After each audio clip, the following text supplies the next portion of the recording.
नमस्कार दोस्तों, आज का ये वीडियो आप लोगों के लिए बहुत ज़्यादा इम्पोर्टेंट होने वाली है। आप इस वीडियो को अच्छे से ज़रूर देखना, क्योंकि दोस्तों कहते हैं ना कि पानी में पत्थर मत मारो, उसे भी कोई पीता होगा।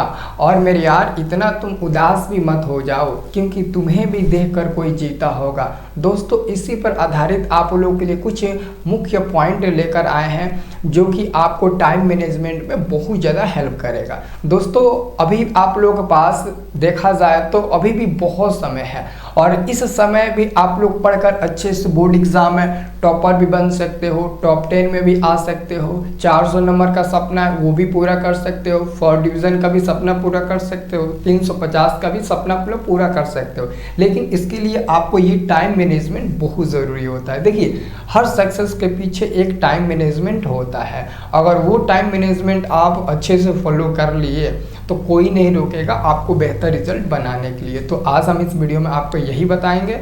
सब लोग वीडियो को लाइक कर दीजिए, और जो लोग चैनल पर पहली बार आए हैं, मैं आप लोगों के लिए बहुत सारे किताबें खरीद कर रखा हूँ आप लोगों को पढ़ाने के लिए। इतने कम समय में भी हम उसे सपरा देंगे, ख़त्म कर देंगे शुरू से लेकर अंत तक, ठीक है ना। तो सब लोग व्हाट्सअप ग्रुप ज्वाइन करना। उसी व्हाट्सअप ग्रुप में सारा वीडियो PDF आपको मिलता है लाइन बाय लाइन। डिस्क्रिप्शन में लिंक है व्हाट्सअप ग्रुप का, आप लोग ज़रूर ज्वाइन कर लेना, ठीक है ना।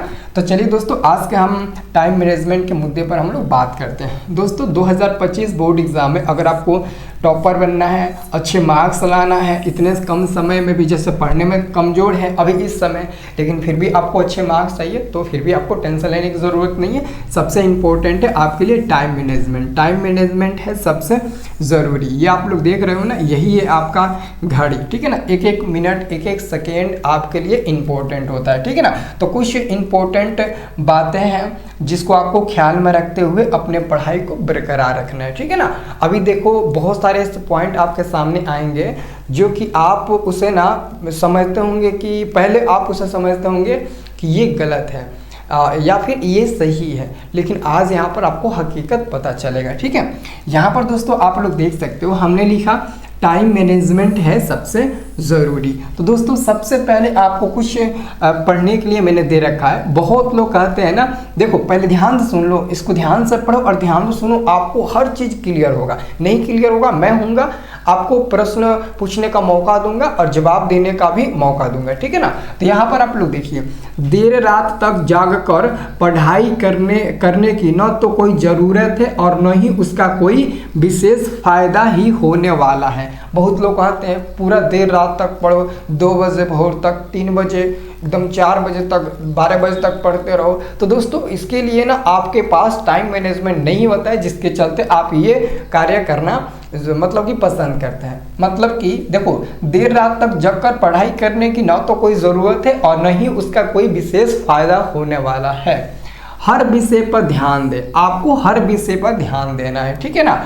आप जितना समय पढ़ने बैठे, पूरी एकाग्रता यानी कि कंसंट्रेशन बनाए रखें। मतलब कि आप जितना देर पढ़ने बैठ रहे हो ना, पूरी कंसंट्रेशन के साथ आपको पढ़ना है, पूरी एकाग्रता के साथ आपको बेहतरीन तरीके से पढ़ाई करना है। और याद रखो, आपको ना जब भी मतलब कि पढ़ाई आप करते हो या फिर करते समय आपको अगर ब्रेक लेना होगा पानी पीने का, या फिर कहीं बाथरूम या फिर कहीं भी वॉशरूम वगैरह जाने के लिए, तो आपको सबसे पहले एक ब्रेक अपने टाइम में मैनेजमेंट कर लेना कि हमको ब्रेक चाहिए तो 40 से 45 मिनट के बीच में, नहीं तो 50 से 60 मिनट के बीच में हमको एक ब्रेक ले लेना है। अगर आपको ब्रेक की ज़रूरत होता है, इतने देर में आपको ब्रेक लेना है। अब ये नहीं 10 मिनट के बाद पानी पी लें, फिर 20 मिनट के बाद पानी पीने वहाँ जाएं यहाँ जाएं, तब तक आप अलग अलग चीज़ों में उलझ जाएंगे और जो आप टॉपिक पढ़ रहे होंगे उससे आप दूर हो जाएंगे। ये थोड़ा सा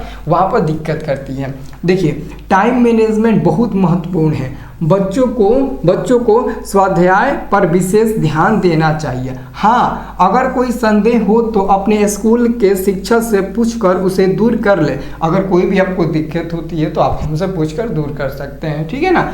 विद्यार्थी पिछले 10 सालों के पेपर्स का बारीकी से अध्ययन करे। बहुत से प्रश्न तो इसमें सही आते हैं, यानी कि पिछले 10 साल का प्रीवियस क्वेश्चन पेपर को आपको अच्छे तरीके से सॉल्व करना है, क्योंकि 50% वहीं से क्वेश्चन मौजूद होते हैं। ठीक है, आपके पास बहुत ऑप्शन होता है। ठीक है ना, इस बात को आपको रखना है ख्याल।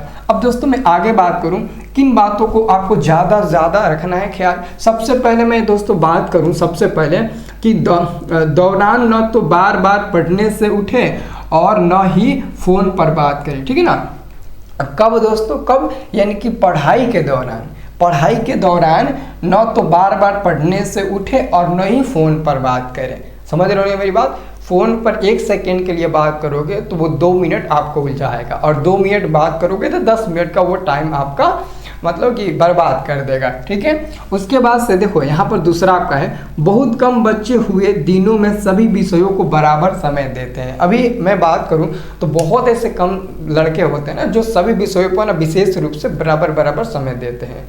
अभी बिहार के लड़कों को मैं बात करूँ, सच्ची ये घटना है, वो ज़्यादातर मैथ ही पढ़ते हैं, हमको लगता है कि मैथ 2 घंटा पढ़ेंगे, सबसे ज़्यादा वो टाइम देते हैं तो मैथ पर, बाकी सब विषयों मिलाकर एक ही को विषय पर वो ज़्यादा ध्यान दे देते हैं मैथ पर, क्योंकि इसलिए तो मैथ बिहार के लड़कों का बहुत मजबूत होता है। ठीक है ना, तो देखिए बहुत कम बच्चे हुए दिनों में सभी विषयों पर बराबर ध्यान दें। ठीक है ना, बराबर ध्यान दें। बहुत कम लड़के होते हैं जो ध्यान देते हैं, लेकिन आपको अक्सर सभी विषयों पर अच्छे से ध्यान देना है। अन्यथा क्या होगा, यानी कि उसके बाद अगर नहीं आप ध्यान देंगे अच्छे तरीके से, अन्यथा पढ़े हुए विषय याद नहीं रहेगा। अगर आप केवल मैथ पर ही डेली 2 घंटा समय देते हैं, बाकी फिजिक्स, केमिस्ट्री, बायोलॉजी या फिर अन्य आपका विषय ख़त्म हो जाता है, तो वो उस पर आप ध्यान नहीं देते हैं, तो उसका जो भी आप पिछले पढ़े होंगे ना पिछले कुछ दिनों में, वो सब का सब धीरे धीरे गायब होने लगेगा। कहते हैं ना कि घर बनाने के लिए बहुत ज़्यादा समय लगता है, लेकिन तोड़ने के लिए बस कुछ मिनट का काम होता है बर्बाद करने के लिए। तो इसलिए दोस्तों आप कितना मेहनत से पढ़ते हो उसका रिवीजन आप लोग टाइम निकाल कर आप करते रहिए। ठीक है ना, इसलिए उसे ही तो बोलते हैं टाइम मैनेजमेंट। अब देखिए आगे देखिए, परीक्षा को सामान्य रूप से ले, परीक्षा को आपको गहराई से उसको लेना है। बहुत लोग समझते हैं कि परीक्षा क्या होता है, 2 दिन बाद भी पढ़ लेंगे, परीक्षा का टाइम टेबल आएगा उसके बाद पढ़ेंगे, 1 महीने बाद से तैयारी करेंगे। तो ऐसा दोस्तों नहीं लेना है। ये आपका 10 साल का मेहनत है, 1 साल 2 साल का मेहनत नहीं है, ये आपका 10 साल का मेहनत है। आपका रिजल्ट कोई भी पूछेगा तो 12th का नहीं पूछेगा, ज़्यादातर आपका रिजल्ट पूछा जाता है कि आपका 10th में कितना मार्क्स आया। तो सबसे दोस्तों इम्पोर्टेंट तो आपका ये है क्योंकि 10 साल का ये मेहनत होता है। तो आप लोग अच्छे से पढ़ो, आप रिजल्ट बनाओ। देखो अगर आप फर्स्ट डिवीज़न आ जाते हो ना तो कोई भी आपको कुछ भी नहीं बोलेगा। और आज के ज़माने में इस समय अगर आप 400 नंबर नहीं लाते हैं तो पढ़ना धिक्कार है, क्योंकि इतना इजी प्रश्न आता है और इतना ज़्यादा आपको छूट मिलता है कि पूछो मत यार। आप कर सकते हो, थोड़ा सा आप लोग सीरियस लेना। ठीक है, अब उसके बाद से देखो इस बात को मन से निकाल दे कि यह विषय मुश्किल है या यह विषय आसान है। ये बात आपको बहुत अच्छे तरीके से समझ लेना है। बहुत लोग कहते हैं कि सारा विषय मजबूत है, बस मैथ कमज़ोर है। तो ये बताओ, तुम्हारा सारा विषय मजबूत है और मैथ कमज़ोर है, तो क्या सारे विषय आप ऊपर से ही पढ़ कर आए थे? नहीं, आप धरती पर जन्म लिए, कुछ अच्छा किए, मेहनत किए, और जिस विषय में आपको अच्छा मतलब जिस विषय में आप पढ़ने में अच्छा है उस विषय को आप मेहनत किए होंगे उसको पढ़ने के लिए, तो वही मेहनत आप उसको मैथ पर ना दो। जैसे कि आपका और सब विषय सही है तो और सब विषय में से 5-5 मिनट काट कर आप ऐड कर दो मैथ वाले आपके विषय में, तो मैथ भी आपका साथ में साथ मजबूत चला जाएगा। दोस्तों ये साइंस गवाह है, ये दोस्तों साइंस कहता है कि अगर किसी बंदे का मैथ सबसे कम मतलब कि तेज़ है ना, अगर मैथ सबसे तेज़ है तो ऑलरेडी वो सारे विषय को धीरे धीरे कवर करके वो तेज़ बना लेगा। यानी कि जिस बंदे का मैथ कमज़ोर है उनका सारा विषय लगभग कमज़ोरी होता है, और जिनका मैथ मजबूत है उनका लगभग सारा विषय मजबूत होता है। ये दोस्तों एक साइंस का गवाह है। ठीक है ना, इस बात को याद रखना है। ठीक है, पूछे गए प्रश्न आपकी किताब के अंदर से ही आएगा और खुद से यह बार बार कहे। मतलब कि जितना भी प्रश्न आता है ना वो आपकी किताब के अंदर से ही आता है, आउट ऑफ सिलेबस से नहीं आता है। तो आपको बार बार अपने मन में यही सोचना है कि किताब के अंदर से ही क्वेश्चन पूछता है, तो पूरे किताबों को पढ़ जाते हैं, बस हो गया खत्म। किताब के अंदर से ही ना पूछेगा, एक किताब है उसके अंदर से पूछेगा, कितना दम है उस किताब में, हम पढ़ लेंगे, बहुत अभी समय है आपके पास। ठीक है, अब उसके बाद से हम बात करें, देखिए अक्सर छात्रों को लगता है कि कम खाने से नींद नहीं आएगी दोस्तों, लेकिन ये गलत बात है, ये गलत बात है। याद रखना, ये बहुत लोग कहते हैं कि ज़्यादा मत खा रे, नहीं तो तेरे को नींद लग जाएगी, तू सो जाएगा। ऐसा दोस्तों बिल्कुल गलत बात है। अगर आपके पेट में अनाज ही नहीं रहेगा, आपके पेट में खाना ही नहीं रहेगा, तो पढ़ने का मन ही नहीं करेगा, पेट दर्द करने लगेगा कि आपके देह में, शरीर में जान ही नहीं है, हाँफने लगेगा, तो थोड़ा प्रॉब्लम हो जाती है। उस समय आप कैसे पढ़ सकते हैं? पूरा भर पेटा खा लो और आराम से थोड़ा सा एक्सरसाइज कर लो, 5 से 10 मिनट आराम से पढ़ने बैठो। अभी नहीं कि बिस्तर पर लेट गए और पढ़ने बैठ गए, उसका भी दोस्तों एक तरीका होता है पढ़ने का, वो सब हम आपको बताएंगे, ठीक है। अब देखिए, पढ़ाई के लिए खाना पीना भी बहुत ज़रूरी है। छात्र घर का बना खाना खाए, बाजार के बने खाद्य पदार्थों से जहाँ तक हो सके परहेज़ करें। यानी कि बाज़ार से जो आप लोग खा कर आते हो, क्या पानी पूरी खा कर आते हो, 10 की जगह 20 खा लेते हो, घर आते हो तो एक ही को रोटी खाते हो। बस कभी कभी पेट में दर्द होने लगता है रात के समय में, तो कभी पेट खराब हो जाता है, कभी कुछ हो जाता है। तो ये सब चीज़ों को अभी इस समय आपको परहेज करके रखना है, ठीक है ना। अधिक से अधिक तरल पदार्थ ले, इसके साथ ही पूरी नींद ले। आपको कम से कम 6 से 7 घंटा अभी आपको पूरा नींद लेना है। अभी इस समय 6 से 7 घंटा आपको पूरा अच्छे तरीके से सोना है इस समय, ठीक है। उसके बाद तो दोस्तों आगे मैं बात करूँ, पढ़ने के साथ ही लिखने का बराबर अभ्यास करें। ऐसा नहीं है दोस्तों कि पढ़ते गए और बाकी हमारा राइटिंग खराब हो गया, हम लिख नहीं पाए। ऐसा दोस्तों आप बिल्कुल गलती मत करना, क्योंकि बोर्ड एग्जाम में पढ़कर सुनाना नहीं होता है टीचर को कि प्रकाश संश्लेषण का परिभाषा याद करिए, फटाफट सर के सामने सुना दिए, 2 नंबर 5 नंबर हमको मिल गया। ये दोस्तों गलत बात है, आपको खुद से वहाँ पर लिखना होगा। तो जितना आप पढ़ाई पर ध्यान देते हो, पढ़ने पर, किसी चीज़ को समझने पर, वही चीज़ आप उसको प्रैक्टिस करो लिखने का। क्योंकि अगर लिखने का प्रैक्टिस नहीं है और धीरे धीरे आपका लिखावट है, यानी कि एक परिभाषा को 10-15 मिनट लगा देते हो लिखने के लिए, तो आपके अंदर बहुत कमियां हैं और उस कमियां को आपको दूर करना है, ठीक है ना। तो प्रैक्टिस आपको करना है लिखने का, ये बहुत इंपॉर्टेंट है। हमको लगता है कि पढ़ने से ज़्यादा ये इंपॉर्टेंट है, क्योंकि एग्जाम में लिखना होता है, बोलना नहीं होता, सुनाना नहीं होता है। तो पढ़ने के साथ साथ लिखने का भी बराबर प्रयास करो। स्कूल शिक्षकों द्वारा बताए गए सवाल को अच्छे से पढ़ो। जैसे कि हम बताते हैं आपको, जो बताते हैं वो अच्छे से पढ़ो, देखो आपको अच्छा नंबर आएगा। साथ ही 3 घंटे बैठकर परीक्षा के माहौल में मॉडल टेस्ट पेपर को हल करें। यानी कि दोस्तों जैसे कि 3 घंटा 15 मिनट का आपका पेपर होता है, जैसे हिंदी का हो गया, संस्कृत हो गया, मैथ का हो गया, बाकी सब में तो आधा घंटा कम होता है।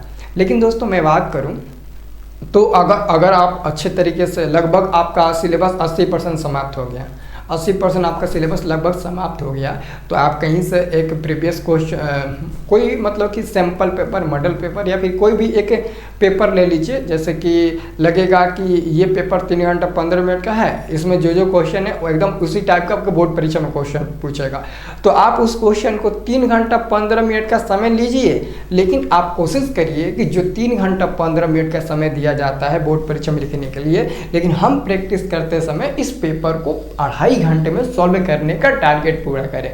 क्योंकि अगर आप 2.5 घंटे का टारगेट अगर पूरा करते हो ना, तो आपका तैयारी सबसे बेहतर है। ऐसा इसलिए मैं बोल रहा हूँ कि क्योंकि एग्जामिनेशन हॉल में कुछ पेपर पर साइन सिग्नेचर या OMR सीट भरना होता है, तो वहाँ पर थोड़ा सा आपका लगभग आधा घंटा 20 मिनट 25 मिनट टाइम आपका व्यर्थ हो जाता है। तो वो सब आपको यहाँ पर मैनेज करके, प्रैक्टिस करके आपको जाना है, ठीक है।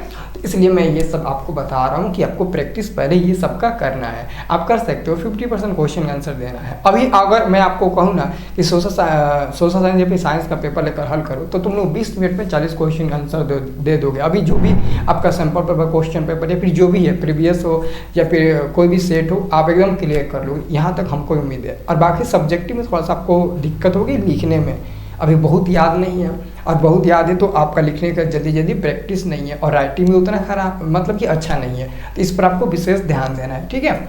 उसके साथ ही देखिए, उसके साथ ही अपनी तैयारी के दौरान पाठ कितने अंक का है, इस बात का भी अवश्य ध्यान रखें। यानी कि चैप्टर 1 से मैथ में कितने नंबर का ऑब्जेक्टिव आता है, कितने नंबर का सब्जेक्टिव आता है, ये भी आपको ध्यान में रखना है। जैसे कि मानते हैं आपके मैथ में 15 को चैप्टर है और आपके पास कम समय है, तो आप सोचेंगे 15 चैप्टर पढ़े, तो ये आपके लिए मूर्खता की बात होगी, क्योंकि कम समय है, 15 को चैप्टर है, तो आपको उन चैप्टरों पर विशेष ध्यान देना है जिस चैप्टर से ज़्यादा प्रश्न ऑब्जेक्टिव में पूछे जाते हैं, सब्जेक्टिव में पूछा जाता है, और कौन चैप्टर ईजी है, कहाँ से ज़्यादा प्रश्न पूछा जाता है, इस पर आपको विशेष ध्यान देना है।